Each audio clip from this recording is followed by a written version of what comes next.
In front of us today are four very diverse fountain pens, each with their own unique filling systems, as well as material selections and styling cues which are inspired by fountain pens throughout the globe. Now, while all of these are very diverse in their own respect, they all share one thing in common, and that's that they are made by Asvine. Earlier this year, Asvine decided to branch out of fountain pens and start offering fountain pen accessories. And about 6 months ago, I reviewed their first fountain pen case, which was a leather case capable of holding up to 10 fountain pens at the same time. Since that time, Asvine has extended their offerings of fountain pen cases, and now they make an even bigger one. This is the Asvine 24 pen case.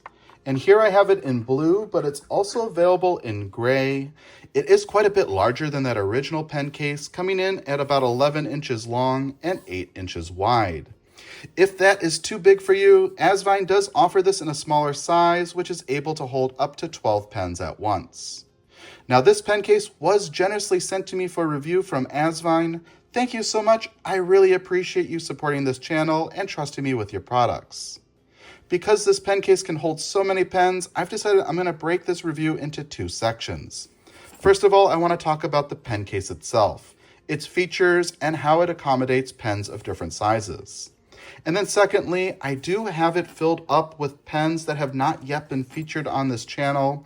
So this video is going to act as a little teaser to see what fountain pens you can expect in the coming weeks. Without further ado, let's get started. The original pen case was made out of leather, and this is made out of a nice soft canvas. Asvine advertises that this canvas is water resistant. Here I have a little bit of water in a bulb syringe, and we can see it does bead directly onto that canvas and roll right off. I will note, if you leave water sitting on the case, it will eventually absorb, but for typical splashes and spills, I think this is going to hold up just fine. Another thing to note is the material around the zipper is not the same as the shell, and that material, it's not water resistant. Speaking of the zipper, it operates very smoothly. It feels durable. I haven't had it catch on anything. I think it should last a very long time. But as always, if I run into any issues with that zipper or the pen case, or my opinion on this case changes, I'll be sure to post an update in the future. If we open up the pen case, we'll see that it is divided into two main sections, and it's divided with this nice felt liner. I like seeing this because it's going to help protect those pens and prevent them from rattling against each other, possibly causing some scratches and mars. And then if we take a look at the shell, we can see there is a nice long elastic band, which is nicely stitched directly in. It is divided into 12 equal segments, so you can hold a total of 24 pens. And this setup is pretty similar to what we saw on the original Asvine pen case. That one did have a few issues with some of the pens in my collection, so let's see how this one holds up. I'm going to pull in a TWSBI Eco. Here I have it in indigo and bronze, and I wanted to start off with this because I think it's a pretty average size fountain pen to give you an idea of what a typical pen will fit like in this case. It slides in quite easily, and just being held by the barrel, it does feel quite secure, like it's not going to fall out. If you want, you can push it further so that the clip is holding the pen into the case, but we can see that the case is a little bit too narrow for that, and the pen is not able to stay within the border. So overall, I think most pens are going to sit in this case something like this. Next, I wanted to bring in a large pen. This is the Juneline 930, which is by far the biggest pen in my collection. People say that it's stylized to basically be an oversized Montblanc 149. It does slide in quite easily, and even though it's so large, it does fit within the borders of this case nicely. It feels secure, so I think this could certainly accommodate the 930 without any issue. I wouldn't have any hesitation traveling with this pen. I wanted to bring in one more oversized fountain pen. This is the Jinhao 9019, which is also known as the Didao. It is a bit smaller than the 930, but it's a bit thicker as well. And that thickness turned out to be an issue for the original Asvine case. Let's see how it does with this one. It is quite tight, but not overly so. I think it is a bit of an improvement over the original. It does feel very secure, and it sits nicely within the borders, so you could certainly travel with the 9019. Next, I wanted to bring in a pocket-sized fountain pen. Here I have the Hongdian M2. I love this pen. It is a fantastic value pocket-sized fountain pen. Typically, it's available in aluminum in many different colors, but here I have it in brass. I especially love this integrated spring-loaded clip. It makes the pen very functional. And it does slide into this case quite easily. Because it is so small, you can certainly use that clip to help secure it in place, and it doesn't feel like it's going to come out. Moving on to one more small fountain pen, here I have the Kaweco Lilliput. This is by far the thinnest and smallest pen in my collection, and let's see how it fits in this case. It's slid in quite easily, but it does feel a little bit loose, and because it is so short, yep, I think it could certainly fall out. So I think you could certainly consider using this pen in this case, maybe just to organize it. But if you do, I probably would just keep this case on a desk or maybe in a drawer and not travel with it. So overall, I'm very impressed with this pen case. I think that it is a great value, and I'm very impressed with the capacity of holding 24 pens within this notebook size case. Maybe one thing that I think would be nice to see is an insert here so that you could slip in a notepad and basically have an all-in-one organizer. But with all that being said, let's move on to fountain pens to expect in the coming weeks. I'm going to pull in some Clairefontaine Triomphe paper. Hopefully all of the writing samples will be able to fit on this page. And my first pen that I have is one from Lamy. This is called the Lamy Scala, and it's a beautiful matte black finish with chrome accents. It has a nice spring-loaded clip, which reminds me quite a bit of the Lamy logo, although this one you can't hinge from the back. It has a great snap cap and a really nice long tapering grip section, which is made out of chrome. I don't personally find it very slick, but some people may. Fits beautifully in the hand. And we'll go ahead and give it a little writing sample here.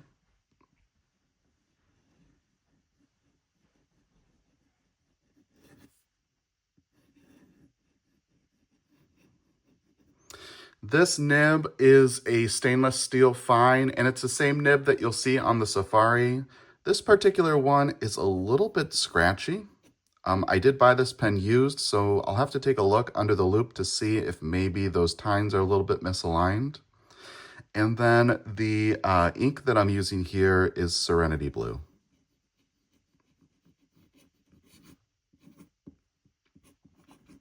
Great blue ink. Give you a little patch so you can see it. This is an ink that I'll use on virtually every pen that I get, just as a quick benchmark to see how ink flows. Again, a great snap cap. Next, I'm going to pull out a vintage model. I've shown this a few times. I have not yet made a review for it. It is an iconic pen, the Parker 51. Here I have it in a burgundy finish with a chrome cap. It's a snap cap as well, and it has a fully hooded nib. The nib is not marked, but it looks like it is a stainless steel nib, and I think it's a medium.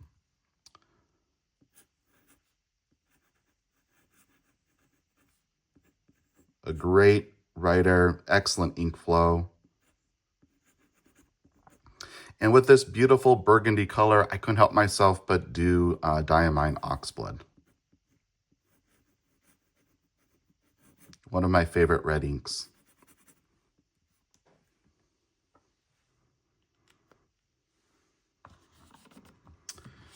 Next, I have a Retro 51. This one is available in a huge variety of finishes.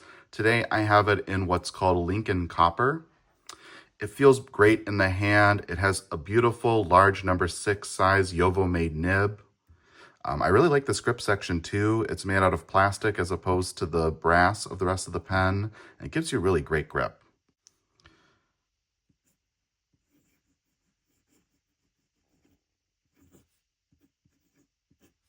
This one has a medium nib as well. And this also has another one from Diamine. It is called Ancient Copper.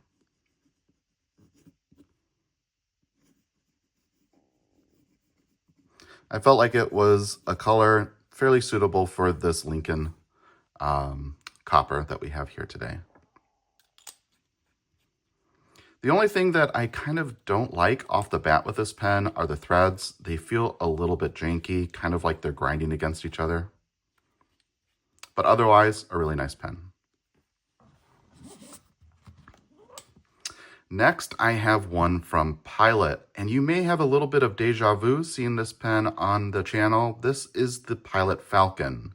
I reviewed the plastic version of this model, and I really loved it, but I didn't like the fact that I couldn't fit the Con 70 converter into it. And this is the metal version, which is just a little bit larger. It is able to fit the full Con 70. It is a little bit more hefty in the hand. I have it with a soft, fine nib. The plastic version that I reviewed before was a soft broad, which again wrote amazingly.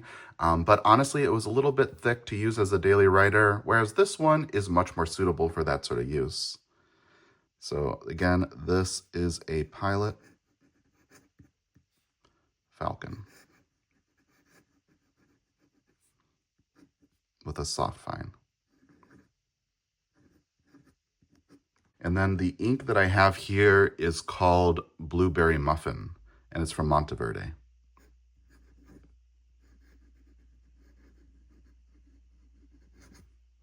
Really smooth. Pilot just does an excellent job with their inks, or their nibs, I mean. Here's a little bit of flex too, just so that you can get a feeling for it. A little bit of railroading there. You have to go slow. Ooh, I'm getting a lot of railroading. Let's try one more time. There you go.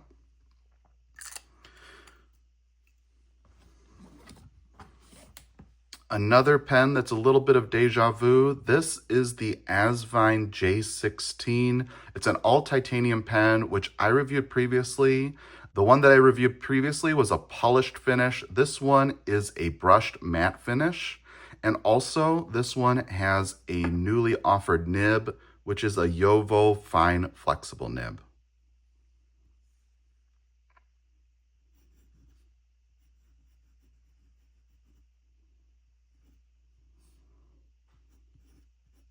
Really smooth, extremely wet writer.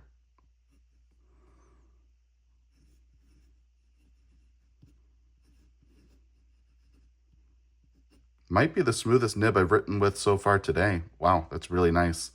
The ink that I have in here is from J. Harbon, and it's called Verdigris.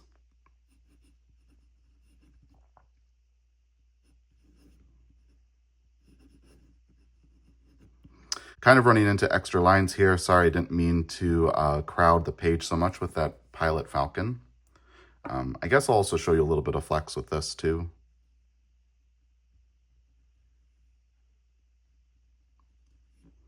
It does have some line variation. I would say it's more of a soft nib than a flexible nib, but a very smooth writer. Next, I have one from Hongdian, and this appears to be a pretty simple pen. It has a really great snap cap. This is the Hongdian 920S. It's fairly plain looking, but it's turned out to be a great writer and a very unassuming pen. Again, this is Hongdian.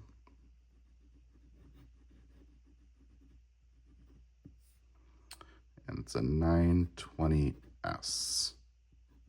This one I have with a stainless steel fine nib. And this is also a J. Harbon ink. It is called Lierre Sauvage.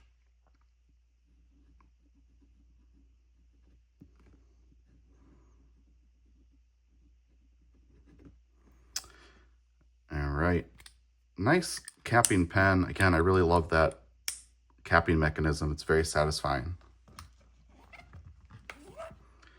Next, I have another pen from Pilot. This one I did a short for. It is called the Pilot Justus 95. It's a very unique pen. It is fairly large. It has these really nice ribs that you don't see on any other Pilot model. It gives you really good grip. And then you have one other thing that is very unique to this model, which is this nib. This nib has a tension rod that you're able to raise and lower by using this little dial that's up on the grip. And what that will do is allow you to dial in, if you will, how stiff the nib is as you write. So I'm going to start with it very stiff. And this, again, is the Pilot Justus.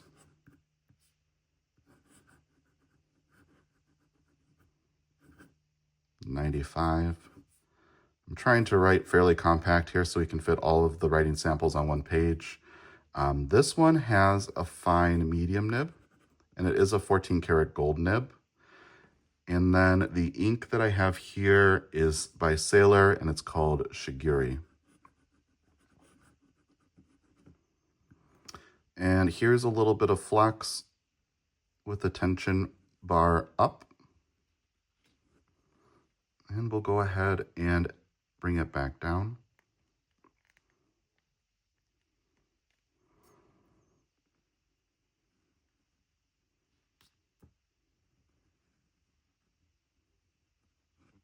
You can push out a little bit more line variation. I find it just essentially makes it feel like a softer nib as I write, and it doesn't really tend to create more flex, but maybe a little bit more bounce as you write with the pen. This next pen has a little bit of a story behind it. I picked this up while I was on a family vacation in Ludington, Michigan. I went to a farmer's market and found someone with a pen stand. His name was Chip, so I call this Chip's pen. It is a kit pen. I think it was from Pen Industries. I think it's called the Tycoon model. But it's made out of a beautiful lacquered rosewood. And it has a generic nib. It just says Iridium Point, Germany. I believe it's a fine, but it's not actually marked. And I'm going to call it Chip's pen.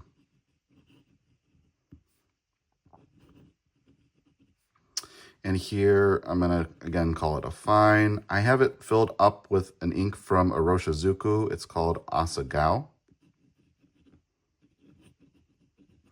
It's my first maker pen that I've purchased, and I really enjoy having it. I think it's nice because it has a story behind it, and every time I look at this pen, I'm reminded of that trip. Next, I have another pen from Parker. This is a more recent model. It is called the Parker Sonnet. This is a little bit of a vintage version of it. It has a really nice 18 karat gold nib. This one is a medium.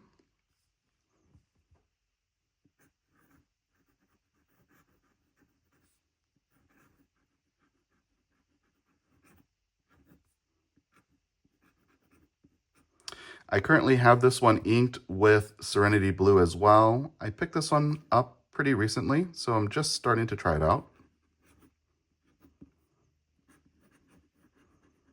So far, I'm impressed with it. It is a comfortable pen. I like this long grip section. It's fairly lightweight as well. The nib is pretty stiff for a 14 karat gold nib, but it is very well tuned. So that's something to maybe consider. And then I would say that the overall styling is maybe a little bit boring.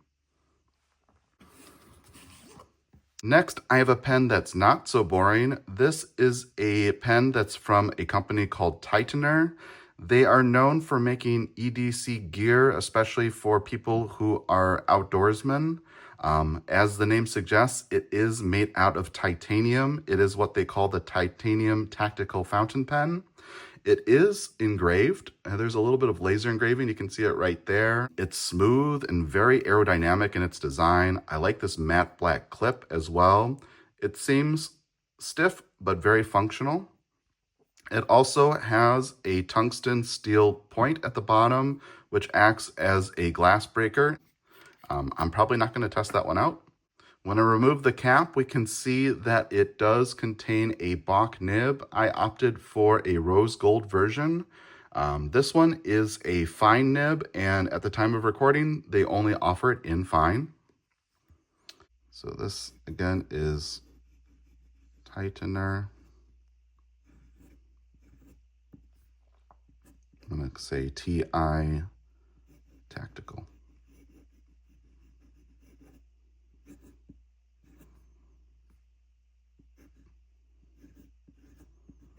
And this one came with ink cartridges, one of which was already pre-installed, so I just started writing with that one. So I believe it's from Scrivenger, but I'll have to double check that. I'm going to just say that it's a black ink for now. And it's a well-tuned nib as well. It has a moderate amount of feedback, as well as pretty decent flex for a steel nib.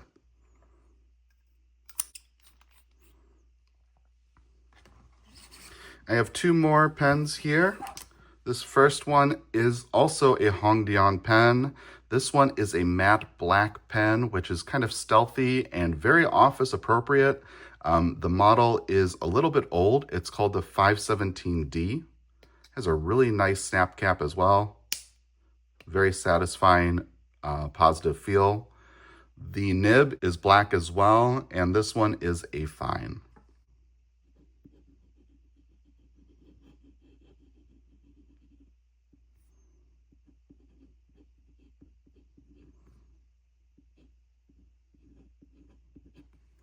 And this one has an ink from Waterman. It's called Intense Black.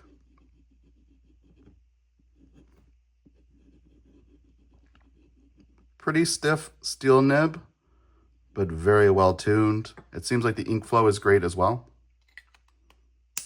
And a great satisfying capping mechanism. And then the last pen that I have to share with you today is from Asvine. This is the P36. It's another pen with titanium accents, but it also has a crystal clear acrylic. And as you can tell, it is currently inked up with a green ink, which we'll write with in just a second. It is a piston filler as well. And I wanted to pick this one up because it has Asvine's new 1.1 stub.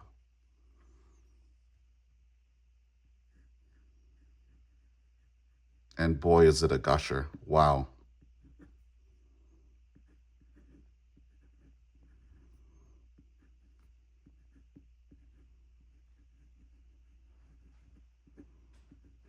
Fantastic nib, very well tuned. Asvine really knows what they're doing when it comes to tuning nibs. This green ink is also from a Roshizuku, and it's called Sayoro.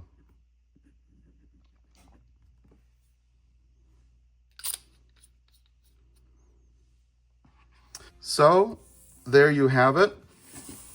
Pull in all the pens that we took a look at. These are what I'm currently working with, and I plan to review each of these models in the coming weeks. Let me know in the comments below if there's any of these that you want me to prioritize over the rest. There's a wide variety here, and I'm enjoying every single one of these. That's all that I have for you today, and I again want to say thank you to Asvine for generously sending me this case to review. I really appreciate you supporting this channel, and I just want to say thank you for watching.